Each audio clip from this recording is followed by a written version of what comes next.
आज हम BA part second sociology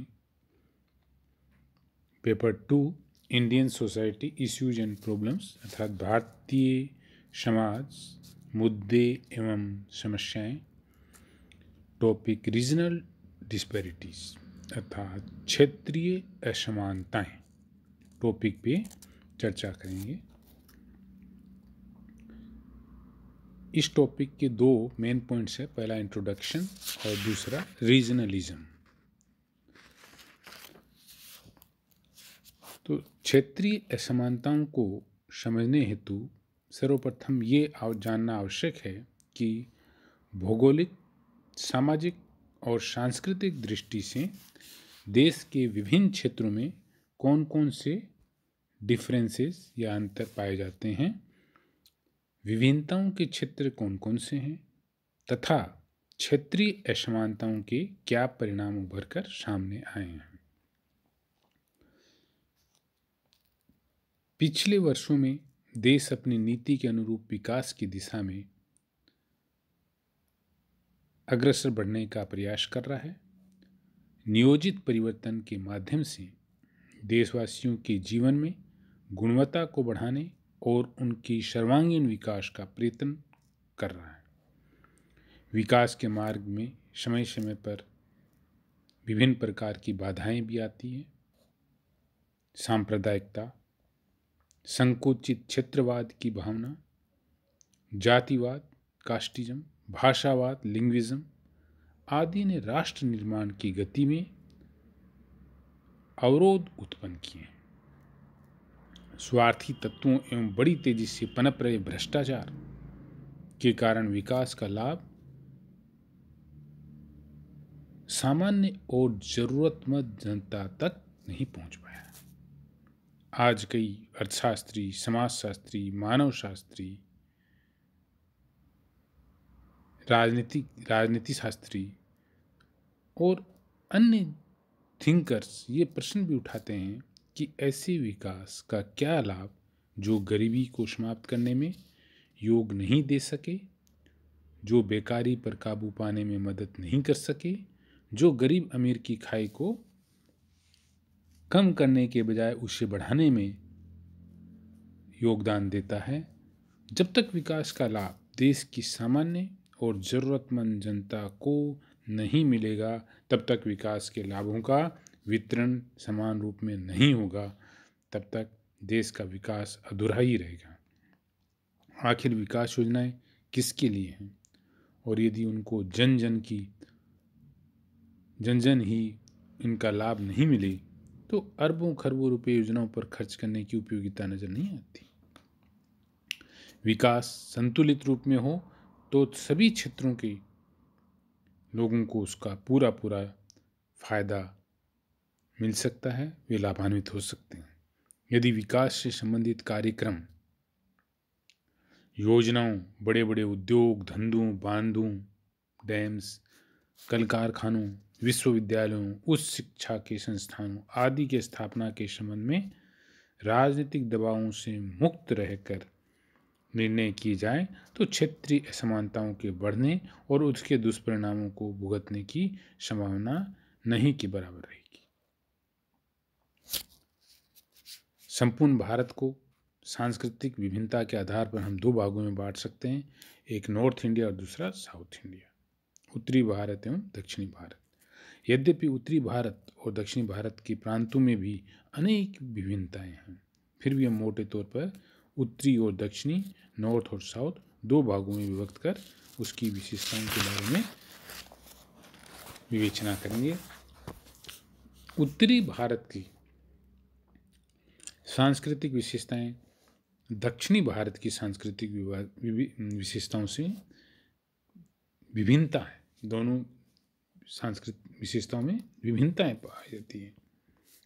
उत्तरी भारत में निम्न विभिन्न प्रांतों को सम्मिलित किया गया है, जैसे सिंध, पंजाब, कश्मीर, दिल्ली, उत्तर प्रदेश, उत्तरी मध्य प्रदेश का एक भाग, बिहार, बंगाल, असम, नेपाल, राजस्थान, उत्तरांचल, गुजरात, उत्तरी महाराष्ट्र। उत्तरी क्षेत्र के लोग इंडो आर्यन भाषा परिवार की भाषाएं जैसे कश्मीरी, हरियाणवी, पंजाबी, राजस्थानी, हिंदी, मराठी, गुजराती आदि बोलते हैं। यहाँ ब्राह्मणों में कुलीन विवाह तथा क्षत्रियों में अनुलोम विवाह प्रचलित है।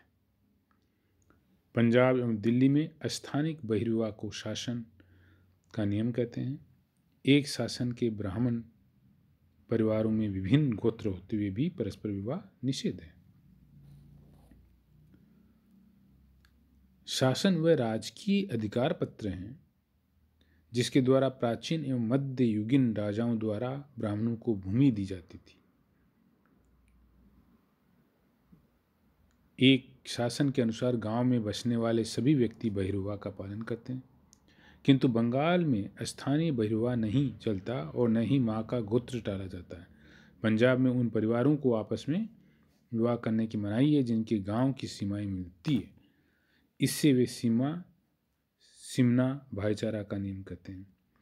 इसी तरह एक गांव के जिस परिवार में एक लड़की का विवाह कर दिया जाता है, उसी परिवार, गांव और पीढ़ी में दूसरी लड़की का विवाह नहीं किया जाता और कम से कम 2 पीढ़ियों तक इस नियम का पालन किया जाता है। आदान प्रदान या विनिमय विवाह को उचित नहीं माना जाता।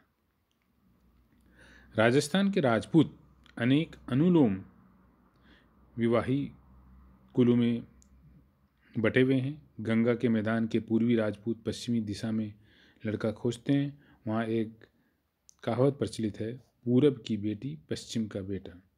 इस प्रकार स्त्रियों की परिचालन की एक दिशा है।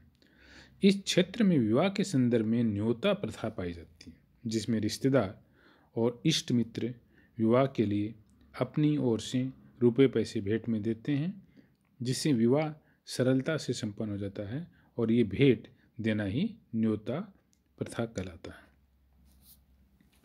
उत्तरी क्षेत्र में बाल विवाह का प्रचलन है, किंतु बहू छोटी होने के कारण उसे अपने ससुराल नहीं भेजा जाता है। जब वह युवा हो जाती है तब उसे भेंट या दहेज देकर पति के साथ ससुराल भेजा जाता है। इसे ही गोना प्रथा कहते हैं। इस प्रथा का प्रचलन भी इस क्षेत्र में पाया जाता है। उत्तरी भारत में ब्राह्मण, क्षत्रिय, कायस्थ, वैश्य को छोड़कर अन्य जातियों में देवर विवाह का प्रचलन है। अन्य जातियों में शाली विवाह भी पाया जाता है। यहाँ बहुपति प्रथा, दहेज प्रथा, कन्या मूल्य की प्रथा आदि का भी प्रचलन है। संपूर्ण उत्तरी क्षेत्र में कुछ अपवादों को छोड़कर पितृसत्तात्मक, पितृवंशी एवं पितृस्थानीय परिवार व्यवस्था प्रचलित है।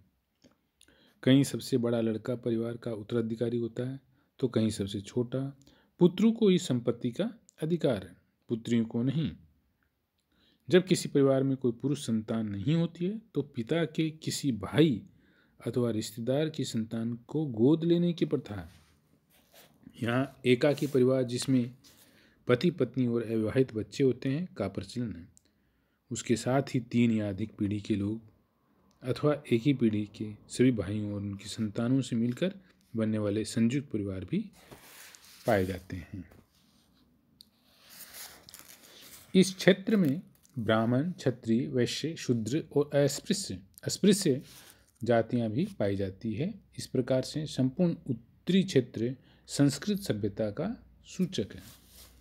दक्षिण भारत की सांस्कृतिक विशेषताएं क्या है?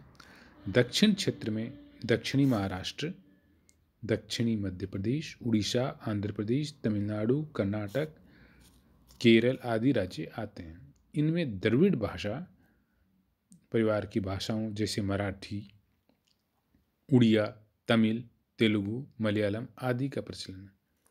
इस क्षेत्र में अधिकांश परिवार पितृवंशीय एवं पितृस्थानिक हैं, परंतु कुछ मातृस्थानिक एवं मातृवंशीय भी है। यहाँ पर बहुपत्नी प्रथा नहीं है। कुछ में बहुपति प्रथा तो कुछ में दोनों ही प्रथाएं हैं। पितृवंश वालों के नियम उत्तरी क्षेत्र जैसे ही हैं। यहाँ एकाकी परिवार को तावजी तथा संयुक्त परिवार को थारवाड़ कहते हैं, जो कि मातृसत्तात्मक नायरों में पाया जाता है। यहाँ ब्राह्मण और अब्राह्मणों में भी परस्पर विवाह होते हैं। यहाँ प्रत्येक गांव की जातियां बहिर्विवाही कुलों में बटी हुई है। एक कुल का व्यक्ति अपने कुल को छोड़कर किसी अन्य कुल में विवाह कर सकता है। इस प्रकार से तमिल के हविंग ब्राह्मणों में तो विवाह के व्रत पाए जाते हैं, जिनमें परस्पर विवाह करने वाले कुल रहते हैं। इस तमिल में चुत्रम या चुत्रु कहते हैं। आंध्र एवं कर्नाटक में 2 बहनों के बच्चों में विवाह हो सकता है। कई प्रकार के अधिमान्य विवाह प्रचलित है, जैसे कहीं कहीं पुरुष अपनी बड़ी बहन की लड़की को विवाह में वरीयता देता है। मामा भांजी विवाह में हमें विशेषतः यहाँ के ब्राह्मणों में देखने को मिलते हैं। ब्राह्मणों के अतिरिक्त अन्य जातियों में पुरुष अपनी छोटी बहन की लड़की से विवाह उचित नहीं मानते। ममेरे फूफेरे भाई बहन का विवाह भी यहाँ प्रचलित है। इसमें पुरुष का अपनी बुआ की बेटी से होता है। इस विवाह की प्रथा से स्पष्ट होता है कि जो परिवार बेटी देता है वह उस परिवार की बेटी पाने का प्रतिदान भी चाहता है, जो अगली पीढ़ी में होता है। महाराष्ट्र में भी यह प्रथा प्रचलित है। विवाह संबंधी निषेध क्या है यहाँ पे? पहला, एक पुरुष अपनी बड़ी बहन की लड़की से विवाह कर सकता है, परंतु अपनी छोटी बहन की लड़की से विवाह नहीं कर सकता। इस क्षेत्र में विधवा पुनर्विवाह कुछ अपवादों को छोड़कर निषिद्ध है।